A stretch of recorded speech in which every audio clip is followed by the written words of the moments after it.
नमस्कार। स्वागत है आपका आपके YouTube चैनल कलाम ग्लोबल कोचिंग क्लासेज के YouTube चैनल पर।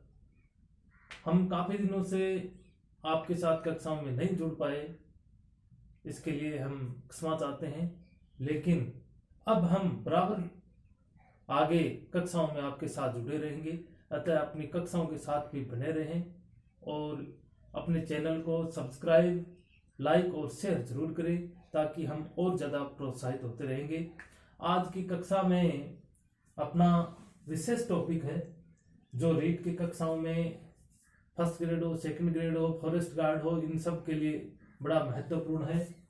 वो राजस्थान की सभ्यताओं में से हमने लिया है कालीबंगा सभ्यता। कौन सी सभ्यता है? कालीबंगा सभ्यता। अब कालीबंगा सभ्यता के बारे में हम विस्तृत अध्ययन करेंगे। कालीबंगा सभ्यता पहली बात राजस्थान के हनुमानगढ़ जिले में है। पहले ये प्रश्न भी महत्वपूर्ण था कि कालीबंगा सभ्यता कौन से जिले में है। पहले ये गंगानगर जिले में थी, जब से हनुमानगढ़ जिला अलग हुआ तो ये हनुमानगढ़ जिले में है। तो सबसे पहली बात तो ये है कालीबंगा सभ्यता हनुमानगढ़ जिले में है। कालीबंगा सभ्यता जो हड़प्पा सभ्यता का ही विस्तार माना जाता है। ये इसके बारे में सबसे पहले किसने बताया? देखो, सबसे पहले एलपी टेसिटोरी जो एक इटली का विद्वान था, उस एलपी टेसिटोरी ने और 1887 के अंदर 1887 में इसकी ओर अपना ध्यान आकर्षित किया कि कालीबंगा में ही कोई प्राचीन सभ्यता छुपी हुई है। उसके बाद में इसकी खोज और इसका उत्खनन करने वाले,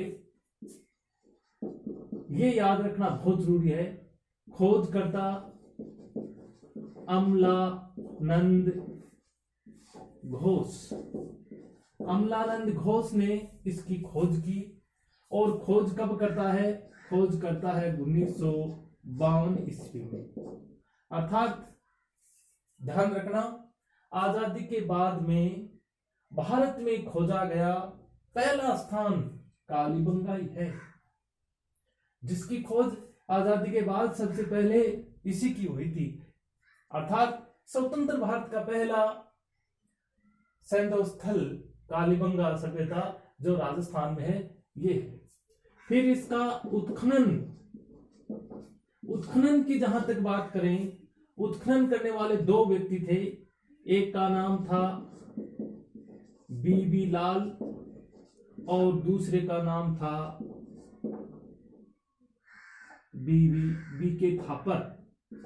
बीबी लाल और बीके थापर, ध्यान रखना, बीबी लाल जिसका पूरा नाम था ब्रजवासी लाल और बीके थापर का पूरा नाम था बालकृष्ण थापर। इन दोनों ने मिलकर के और कालीबंगा सभ्यता का उत्खनन करते हैं 1961 से लेकर के 1969 ईस्वी तक।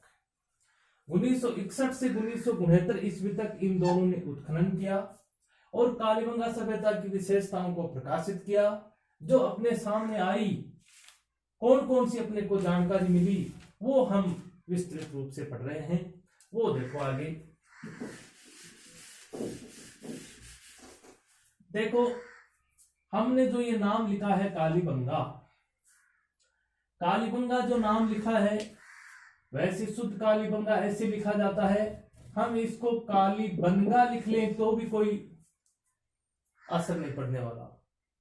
ठीक है, कालीबंगा लिख लो। अपने को कोई न कोई तरीके से सारी चीजों को याद करना है। अब देखो, एक क है, एक इसमें का आ रहा है। का से जुड़ा हुआ कोई शब्द हो या कै से जुड़ा हुआ शब्द हो, लय से जुड़ा हुआ शब्द हो, बै से, नय से और गै से, कालीबंगा सभ्यता की सारी विशेषताओं को हम इसी एक शब्द में ही समाहित कर रहे हैं। और वो देखो क्या है। सबसे पहली बात, कालीबंगा सभ्यता कालीबंगा का अर्थ होता है काली चूड़ियां। काली चूड़ियां, तो काली चूड़ियां ये शब्द किससे जुड़ गया? का से जुड़ गया। दूसरी बात, कालीबंगा सभ्यता की विशेषताएं, यहां से उत्खनन से अपने को कौन कौन सी वस्तुएं मिली, क्या जानकारी मिली, वही तो इसका विस्तृत अध्ययन है। का से जुड़ रहा है, कांस्य दर्पण, वहां यहां कालीबंगा में कांस्य दर्पण मिला है। एक महत्वपूर्ण कपाल छेदन का साक्ष्य, अर्थात कपाल छेदन क्या है? कालीबंगा सभ्यता के उत्खनन से एक मानव खोपड़ी मिली, उस मानव की खोपड़ी में 6 छेद किए गए थे। इसको कपाल छेदन अर्थात शल्य चिकित्सा का सबसे प्राचीनतम प्रमाण, किसका प्रमाण है? शल्य चिकित्सा का सबसे प्राचीनतम प्रमाण, वो भी कहां से मिलता है? कालीबंगा सभ्यता से। और कलश समाधान, कलश समाधान का साक्ष्य भी यहां से मिला है। कहां से? कालीबंगा सभ्यता से। कांस्य का दर्पण मिला है, कपाल छेदन का साक्ष्य है, कलश समाधान है, काली चूड़ियां, ये तो इसका अर्थ है ही है। अब दूसरा लय से लेते हैं। लय से लकड़ी की नाली, अर्थात पूरे भारत के अंदर लकड़ी की नाली का अवशेष कहीं नहीं मिला, केवल मात्र लकड़ी की नाली का अवशेष मिला है। तो कहां से मिला है? कालीबंगा से मिला है। दूसरा शब्द बै, बै से आप जोड़ के रख लो, बेलनाकार मोहरे। हड़प्पा सभ्यता के कई स्थानों से वर्गाकार मोहरे मिली हैं, आयताकार मोहरे मिली हैं, ठीक है, और वृत्ताकार मोहरे मिली हैं। लेकिन कालीबंगा सभ्यता की एक अलग विशेषता है कि केवल यहां से बेलनाकार मोहरे मिली हैं। वैसे बेलनाकार और बलि प्रथा, देखो बलि प्रथा, बलि प्रथा का साक्ष्य कैसे मिला? कि कालीबंगा सभ्यता से अग्नि वेदिकाएं मिली हैं, और अग्निवेदी वेदिकाओं से ये अनुमान लगाया जाता है कि यहां पर बलि प्रथा का प्रचलन था। उसके अलावा बहुधान्यदायक क्षेत्र, बहुधान्यदायक क्षेत्र, बहुत ज्यादा अनाज पैदा करने वाला क्षेत्र कालीबंगा, अर्थात कालीबंगा ही ऐसा स्थान है जहां पर सबसे पहले जूते हुए खेत का प्रमाण मिला है। ये महत्वपूर्ण प्रश्न था, कई परीक्षाओं में अब तक ये आ चुका है कि जुते हुए खेत का प्रमाण कहां से मिला है? कालीबंगा सभ्यता से मिला है। अर्थात जुते हुए खेत का प्रमाण मिलने से ही ये इसको बहुधान्यदायक क्षेत्र कहा गया है। बहुधान्यदायक क्षेत्र इसको कहा गया है। फिर नए से जोड़ लो, नगरीय सभ्यता, नगरीय सभ्यता अर्थात हड़प्पा सभ्यता के समान कालीबंगा सभ्यता, ऑक्सफोर्ड पद्धति से इसमें सड़कें बनी हुई थी, और ये भी नगरीय सभ्यता थी। इसकी सड़कें भी समकोण पर काटती थी, लेकिन अंतर यह है कि हड़प्पा सभ्यता में उचित जल निकास प्रणाली थी, जबकि कालीबंगा सभ्यता में कोई जल निकास प्रणाली का विशेष वर्णन नहीं है। लकड़ी की नालियों का अवशेष जरूर मिला है, जिसको बाद में ईंटों से ढक दिया गया। और गय जो है, गय से आप जोड़ लो गेहूं, अर्थात यहाँ की फसलें, जुते हुए खेत का प्रमाण, बहुधान्यदायक क्षेत्र था। गेहूं और जौ की मिश्रित खेती की जाती थी। कहां पर? कालीबंगा में गेहूं और जौ की खेती की जाती थी। एक गय से यदि जोड़े तो गढ़ अर्थात दुर्ग का अवशेष यहां से मिला है।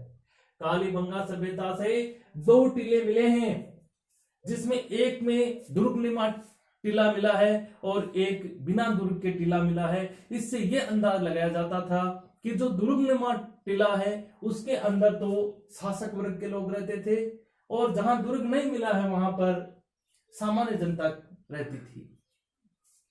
और महत्वपूर्ण चीजें और हैं, एक तो जुता हुआ खेत याद रखना, एक अंडाकार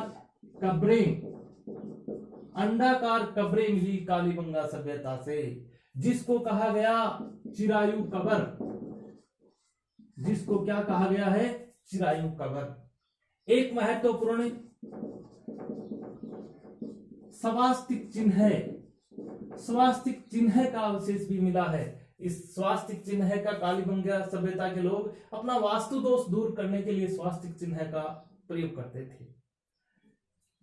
अंडाकार मोहरे, जुता हुआ खेत, स्वास्तिक चिन्ह, और एक दो चीजें देखो और जोड़ता हूं, अलंकृत ईंटें, एकमात्र स्थान जहां से अलंकृत ईंटें मिली हैं, कहां से, कालीबंगा सभ्यता से मिली है। अब एक दो चीजें और भी, जैसे कच्ची ईंटें, कैसे जोड़ लो, कच्ची ईंटें, कालीबंगा सभ्यता का निर्माण कच्ची ईंटों से हुआ था, और कच्ची ईंटों से होने की वजह से कालीबंगा सभ्यता को क्या कहा गया, दीनहीन बस्ती। क्या कहा गया, दीनहीन बस्ती कहा गया। ये प्रश्न भी बनता है, दीनहीन बस्ती के नाम से प्रसिद्ध है कालीबंगा सभ्यता है, आहड़ सभ्यता है, या गणेश्वर सभ्यता है, या हड़प्पा सभ्यता है, क्या है? ये सारी विशेषताएं किसकी हैं, कालीबंगा सभ्यता की हैं। अब यदि हम कालीबंगा सभ्यता से जुड़ी हुई इतनी चीजों को यदि ध्यान में रखते हैं तो अपनी खूब जानकारी है। ऐसा मानो कालीबंगा सभ्यता से जुड़ा हुआ कोई भी प्रश्न आएगा तो कहां से दर्पण मिला है, कपाल छेदन, कलश समाधान, कच्ची ईंटों से बना हुआ है, लकड़ी की नाली यहाँ मिली है, कच्ची ईंटों की वजह से उसे दीनहीन बस्ती कहा गया, नगरीय सभ्यता है, गेहूं और जौ की मिश्रित फसलें यहाँ की जाती थी, गढ़ दुर्ग का अवशेष यहाँ से मिला है, जुते हुए खेत का प्रमाण मिला है, अंडाकार कब्रें मिली है, स्वास्तिक चिन्ह मिला है, अलंकृत ईंटें मिली है, बेलनाकार मोहरें मिली हैं, बलि प्रथा का साक्ष्य मिला है, बहुधान्यदायक इस क्षेत्र को कहा जाता था। इसकी खोज अमलानंद घोष ने की, इसका विस्तृत उत्खनन बीबी लाल और बीके थापर ने किया। इस प्रकार से ये इतनी जानकारी कालीबंगा सभ्यता की है। अगली कक्षा में हम पढ़ेंगे आहड़ सभ्यता, गणेश्वर सभ्यता, वो पढ़ेंगे। जब तक नमस्कार।